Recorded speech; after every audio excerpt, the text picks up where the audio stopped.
The first thing I saw when I reached my mother's house, she was serving drinks to strangers. I froze in the driveway.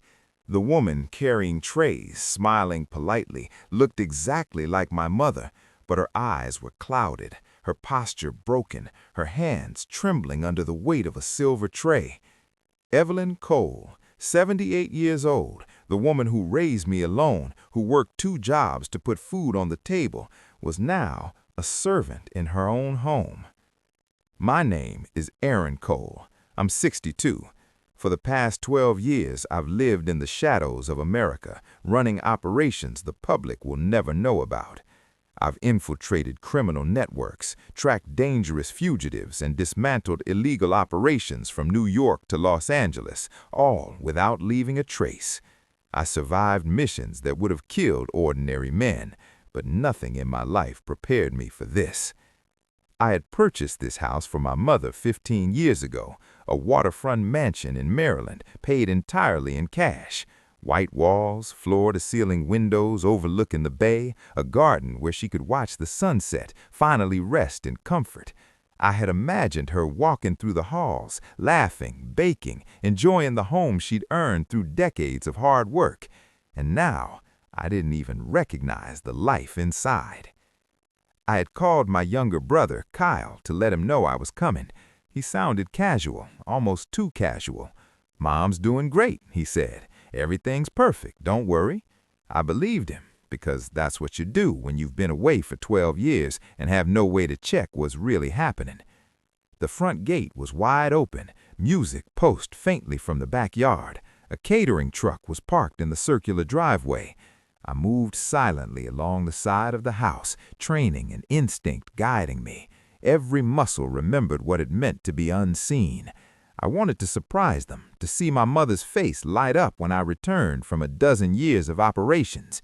Instead, I watched her almost drop the tray in front of a young woman in designer clothing. She apologized profusely, her thin hands shaking, her back bent with years of labor and age. And then I saw him, Kyle, lounging in a deck chair I had designed for my mother, laughing with friends, a glass of whiskey in his hand. He looked prosperous, comfortable, the master of this house that wasn't his to take. I felt something cold snap inside me. All my years of surviving missions across the country, all the nights spent sleeping in safe houses, all the times I'd walked alone into danger, none of it prepared me for the betrayal I was seeing now. I could have stormed in, could have ripped the life from Kyle with a single move, but 12 years of experience had taught me patience, observation, precision. The perfect strike comes after you understand the battlefield fully. I backed away, hiding behind the palm tree by the pool. My heart pounded. My mother, the woman who had given me everything, was trapped under the control of someone I had trusted with her care. And I promised myself right there in the driveway that I would uncover every detail of what had happened in my absence, because the real war was just beginning. I didn't move until the party ended. The last guest had left, leaving the faint smell of expensive perfume and spilled wine behind. My mother, Evelyn, shuffled toward the basement, her frame hunched, her footsteps hesitant. She was exhausted, beaten by something far crueler than any mission I'd survived overseas, betrayal from the people I trusted most. I waited until she disappeared out of sight before slipping into my rental car. 12 years of Black Ops training weren't for nothing. I had patience, and I knew the power of surveillance. Tonight, I would learn everything. I pulled out my laptop, encrypted, safe from prying eyes. The first place I checked was the county property records. That's when my stomach dropped. The deed to the house wasn't in my mother's name. It hadn't been for 6 years. Instead, it was under Kyle's name, filed through an LLC that he controlled. The signature looked like my mother's, but I knew her handwriting like the back of my hand. The loops in the letters were wrong, the slant, the pressure, all fake. My hands trembled. I dug deeper. Guardianship papers filed 3 years ago, claimed she had diminished mental capacity. A diagnosis of early-stage dementia backed it, and the doctor's name? Richard Holloway. I ran a quick search. 2 fraud lawsuits, 1 suspended license, 1 reprimand for falsifying patient records. I took a deep breath. Then I looked at the bank statements. The money I had been sending my mother every month for the past 12 years, $20,000 per month, had been rerouted to Kyle's personal accounts starting 6 years ago. That was over $1.4 million stolen without her knowledge. But the worst, the absolute worst, was the life insurance. I had taken out a $10 million policy before my first deployment. Evelyn was the beneficiary, but 8 years ago, a claim was filed. Beneficiary? Kyle. Status? Paid. They had declared me dead. Dead, and somehow my mother never saw a dime. I closed my eyes. I thought about all the missions, the firefights, the men I'd watched die. I thought about the adrenaline, the danger, the violence I'd faced, and none of it compared to this. The betrayal burned hotter than any explosion I'd survived. I made 3 calls. The first to Marcus Nguyen, my former team medic, now running private security. I need surveillance equipment, cameras, audio, the works, tonight. Are you ready? 2 hours later, he was. The second call went to Sarah Bennett, a Marine Corps veteran turned lawyer who specialized in elder abuse. I need an emergency petition. Fraud, identity theft, abuse. How fast can you move? Give me 12 hours. Don't do anything rash until then, she said. The third call went to a man I'd saved in deep cover during a mission in Chicago, a contact no one outside the intelligence world knew existed. I need every financial record tied to Kyle Matthews, accounts, transfers, properties, every dollar. 6 hours, you have it, he replied. I hung up, gripping the steering wheel, staring at the mansion in the distance. My mother, alone, exhausted, trapped, living in the basement while strangers occupied the home I bought for her, and all because Kyle had decided she wasn't capable of managing her own life. I needed to see it for myself. I needed absolute proof of the abuse. By 2 a.m., I returned. Marcus had met me nearby with the surveillance gear, pinhole cameras, audio devices, a tablet to monitor every room in real time, military grade, perfect for catching predators in their natural environment. I slipped inside the house, silent as a shadow. The smell hit me first, rich perfume, expensive wine, and something wrong. Evelyn was in the kitchen, hunched over, washing dishes. Her nightgown was threadbare, her feet bare. Tears ran down her face as she scrubbed, silently. I almost revealed myself, almost, but I stayed. I watched, and what I saw over the next 2 nights would make any man snap. By morning, I had hours of footage. I didn't sleep. I sat in the car, tablet glowing in the darkness, watching my own home like a stranger studying a crime scene. At 6:12 a.m., Kyle walked into the kitchen. He didn't greet my mother. He didn't even look at her. He dropped his car keys on the counter and said, flatly, "You missed a spot on the stove." Evelyn turned immediately, apologizing under her breath, wiping a surface that was already clean. Then Tasha entered. She opened the fridge, frowned, and sighed loudly. "Why is this milk expired? What do we even keep you here for?" Keep you here. Not live with us, not help around the house. Keep you here. Like she was a burden they tolerated, like she wasn't the owner of the house. I felt my jaw tighten. I kept watching. At 9:40 a.m., Kyle sat at the dining table with a stack of papers. I zoomed the camera in. Bank statements. My bank statements. He had printed them. He circled transactions with a pen and muttered, "He sends too much. We need to lower this before he notices anything." Tasha nodded. "After the nursing home, we won't need half of this," she replied casually. They were planning her removal like a furniture rearrangement. Not a mother, not a human being, a problem to be relocated. At noon, the doorbell rang. A man in a suit entered. I recognized the logo on his folder, a private care facility. Kyle walked him through the house, pointing around as if giving a real estate tour. "This is where she stays now," he said, gesturing toward the basement stairs. "She gets confused sometimes. We think professional care is best." Professional care. The lie was smooth, practiced. This wasn't new. This was rehearsed. At 2:15 p.m., something happened that made my hand start shaking. Evelyn tried to sit on the living room couch. Tasha stopped her. "Please don't sit there. That's for guests." My mother nodded and quietly returned to the basement. I paused the footage, replayed it 3 times. That was the moment I understood something clearly. This wasn't just financial fraud.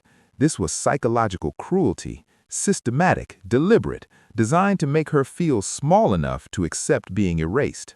My phone buzzed. It was Sarah, the lawyer. "I filed the emergency petition. A judge will review it this afternoon. I need proof of mistreatment." "I have it," I said, "and more than you think." There was silence on the line.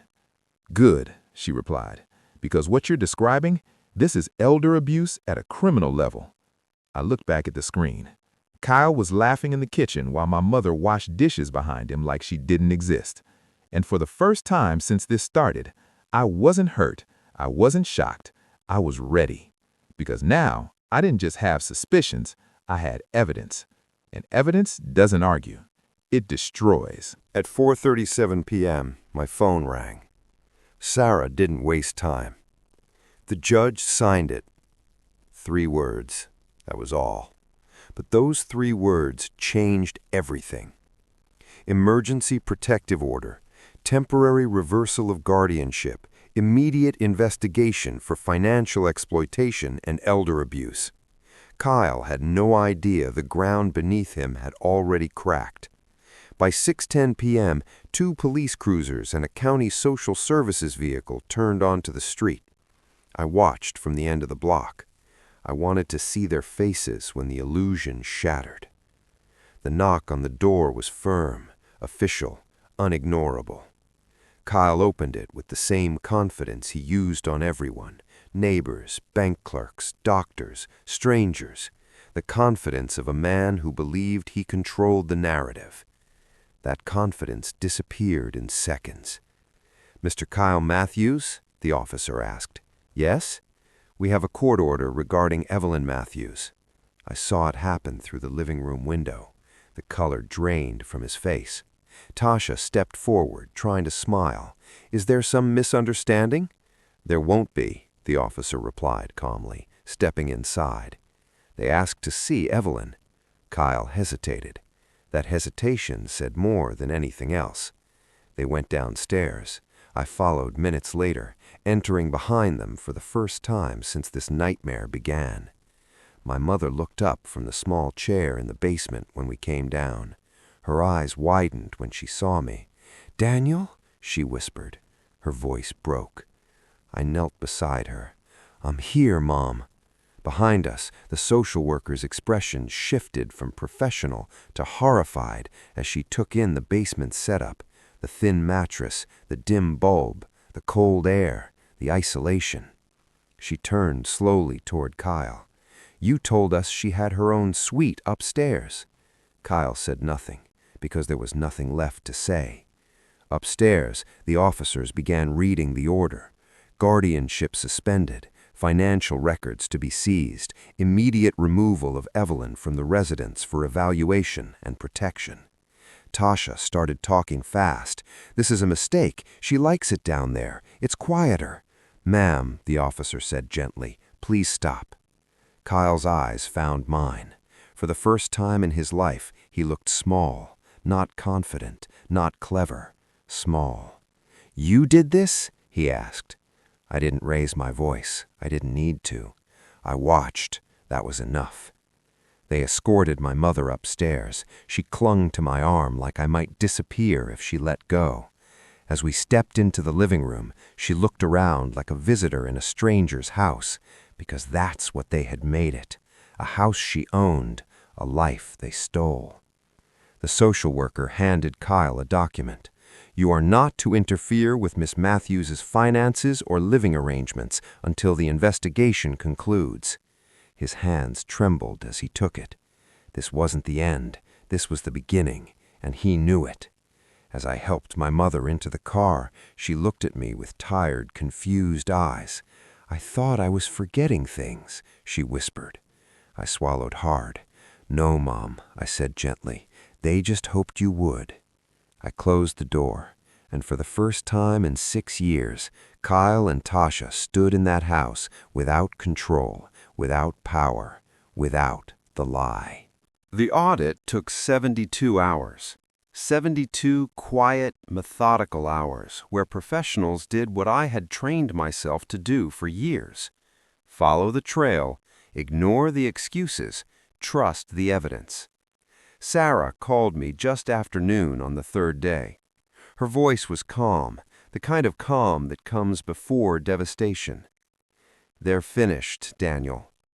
I stepped outside the hotel where Mom was resting. She was asleep for the first time in days, wrapped in clean sheets, sunlight on her face instead of a basement bulb. "How bad?" I asked. There was a pause. "Worse than we thought." Kyle hadn't just rerouted the $20,000 monthly transfers. He had built an entire life on it. Luxury car payments, private school tuition, vacations, investment accounts, 2 rental properties in his LLC's name, cryptocurrency holdings, stock portfolios, all funded by money meant for Evelyn Matthews. Total documented theft over 6 years, $3.8 million. But that wasn't the number that made my chest tighten. It was the insurance company. Sarah's voice dropped. The insurance company confirmed it. Someone filed a death certificate using falsified military documentation 8 years ago. The payout was processed. $10 million. I closed my eyes. They declared me dead. Yes. And Mom? She never knew. The guardianship paperwork ensured she never saw the claim. $10 million. Stolen using my name. Stolen from my mother. Kyle hadn't just committed fraud. He erased me from existence to fund his own. By evening, warrants were signed, bank accounts frozen, properties flagged, LLC records seized. Kyle tried to withdraw cash from an ATM at 6:42 p.m. The card was declined.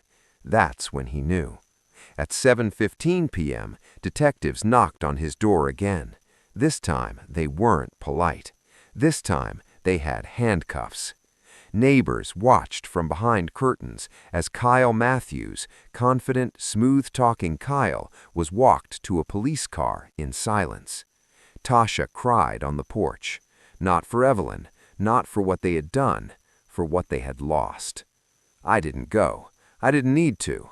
I had already seen everything I needed to see. Later that night, I sat beside Mom as she drank warm tea in the hotel room. "They kept saying I was confused," she said softly, "that I was forgetting things." I took her hand. "You weren't forgetting, Mom. They were rewriting." Tears rolled down her cheeks. "I thought you were dead," she whispered. I felt something inside me break and heal at the same time. "I'm right here." For the first time in 6 years, she slept without fear. And for the first time in 8 years, I existed again. Kyle wasn't worried about the house anymore. He wasn't worried about money. He was sitting in a holding cell, staring at a future measured in court dates, charges, and prison years.